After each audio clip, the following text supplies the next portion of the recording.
창세기 18장은 크게 네 가지 이야기로 나누어 볼 수 있는데요. 첫 번째로는 아브라함에게 깜짝 놀랄 만한 정체를 가진 나그네들이 찾아왔던 것이고, 그리고 그들을 맞이하고 극진하게 환대하고 대접하는 이야기입니다. 두 번째로는 손님들이 아브라함에게 사라가 아들을 낳을 것이라고 말씀하시는 장면이죠.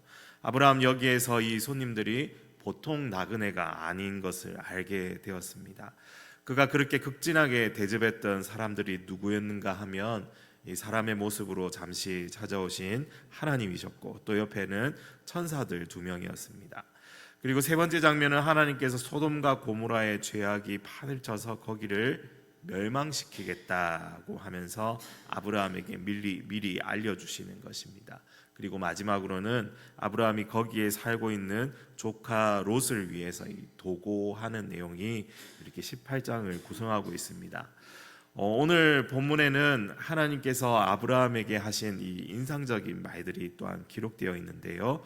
어딘가 하면 16절에 아브라함이 그들을 전송하러 함께 나갔다고 하는 그 뒷부분에 이어서 나오고 있습니다.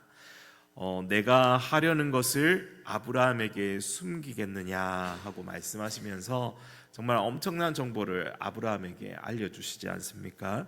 세상 사람들이 들었다면 그냥 깜짝 놀라 이 청기누설과 같은 그러한 이야기입니다. 그것이 무엇입니까?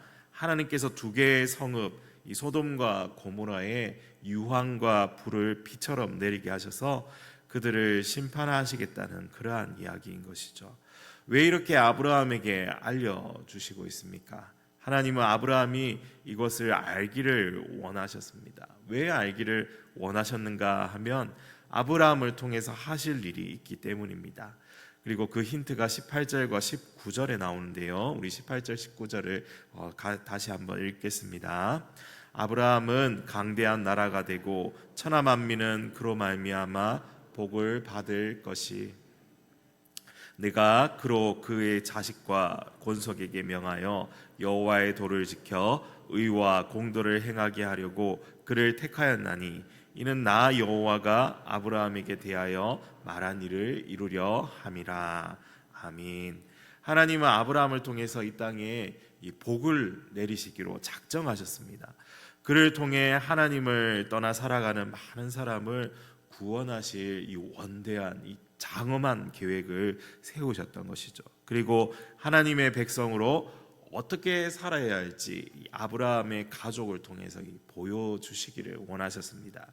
그것이 바로 여호와의 도를 지켜 의와 공도를 행하게 하려고 아브라함을 선택하셨다라고 말씀하고 있는 이유인 것입니다.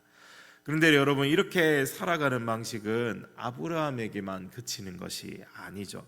아브라함과 그의 가족들 그리고 그 후손들에게 하나님께서 요구하시는 삶의 방식인 것입니다. 앞으로 오게 될 이스라엘 자손들이 하나님의 백성이 되어서 하나님을 사랑하고 이웃과 세상에게 하나님의 뜻을 전하며 그들을 섬기는 이 복의 근원이 되기를 하나님께서 원하셨기 때문에 이 모든 일들을 아브라함에게 알려주시고 아브라함을 또한 이제 복의 근원으로 세우셨던 것입니다.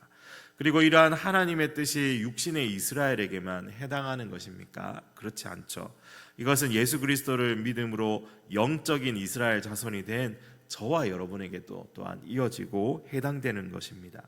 우리가 영적인 아브라함의 자손이 되어서 여호와의 도를 지키고 의와 공도를 행하기를 원하시는 하나님의 뜻이 분명히 이곳에 또한 함께 포함되어 있는 것입니다. 우리가 이 하나님의 뜻을 지키고 살아가고 공의와 정의를 행하며 살아가는 것, 그것을 위해서 하나님께서 저와 여러분을 선택하셨던 것입니다. 그리고 그것을 위해서 예수 그리스도 안에서 구원을 이루어 주신 것이죠. 소돔과 고모라와 같은 이 땅에서 많은 사람들을 주님께로 돌아오게 하는 이 축복의 통로로 살아가기를 하나님께서는 원하시는 것입니다. 그렇다면 이제 우리는 어떻게 살아가야 합니까? 우리는 어떻게 살아가야 하겠습니까? 바로 하나님이 기뻐하시는 삶의 방식대로 살아가는 것이 무엇일까요? 조금 구체적으로 생각해 보면은 이 신약에서 마태복음 5장에 나오는 예수님의 그 산상설교를 우리는 기억해 볼 수 있습니다. 심령이 가난한 자, 애통하는 삶, 온유한 삶, 의에 줄이고 목마른 삶, 긍휼히 여기는 삶, 마음이 청결한 삶, 화평케 하는 삶, 의를 위하여 박해받는 삶이 우리가 살아가야 할 삶의 방식임을 예수 그리스도께서 우리에게 또한 알려주고 계십니다. 그래서 세상의 소금과 빛이 되는 삶이 우리가 살아가야 할 삶의 방식입니다. 이웃을 사랑하고 나아가 원수까지도 사랑하는 삶이 우리가 살아야 할 삶의 방식입니다. 나의 필요만을 구하지 않고 하나님의 나라를 먼저 구하는 삶이 우리가 살아가야 할 삶의 방식임을 예수님께서 우리에게 보여주셨습니다. 하나님은 저와 여러분을 선택하셨습니다. 이 땅에서 살아가는 동안에 이 복의 근원, 축복의 통로가 되게 하셨습니다. 복의 통로로 여러분의 삶을 사용하시기로 하나님께서 결정하셨습니다.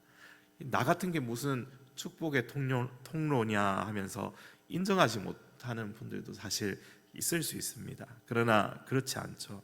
하나님이 우리를 선택하셨다는 말은 나를 끝까지 책임지시고 내가 그런 삶을 살아갈 힘과 능력까지 주시겠다는 그 의미가 담겨 있습니다. 아브라함도 처음에는 연약했고 부족했습니다. 하지만 그가 하나님과 동행하며 살아가는 동안 하나님께서 그 전능하신 그 손으로 아브라함을 붙드시는 동안 이 아브라함은 점차 변화되어 하나님의 사람, 이 믿음의 조상으로 성장하게 되었던 것이죠. 저와 여러분이 지금은 부족하고 연약할지 모르지만 그 엘샤다이 전능하신 하나님께서 반드시 이루시고 저와 여러분을 점점 변화시켜서 하나님이 쓰시기에 합당한 그릇이 되게 하시고 우리의 인격과 성품을 하나님을 닮아가는 사람이 되도록 항상 인도하실 줄 믿습니다. 이건 저의 의견이나 사람의 생각이 아니라 성경이 증언하고 있는 것이 아닙니까?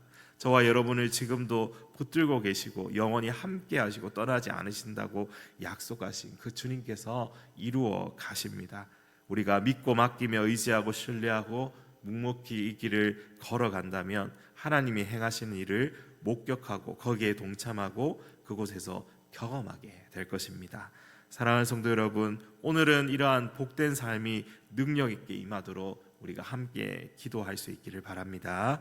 오늘 이곳에 함께하고 계시는 하나님, 저의 삶 속에도 아브라함이 받은 이러한 축복의 통로로 사용하여 주옵소서. 나를 통해서 하나님의 복이 흘러가고 우리 가족에게도 그 복이 흘러가며 내가 가는 곳곳마다 내가 밟는 땅마다 죄가 떠나가고 바르고 온전하게 되며 선한 영향력으로 많은 사람들을 변화시키는 그 놀라운 비전과 은혜의 사람으로 살아가게 하여 주시옵소서. 그렇게 기도하는 우리 모두가 되기를 소망합니다.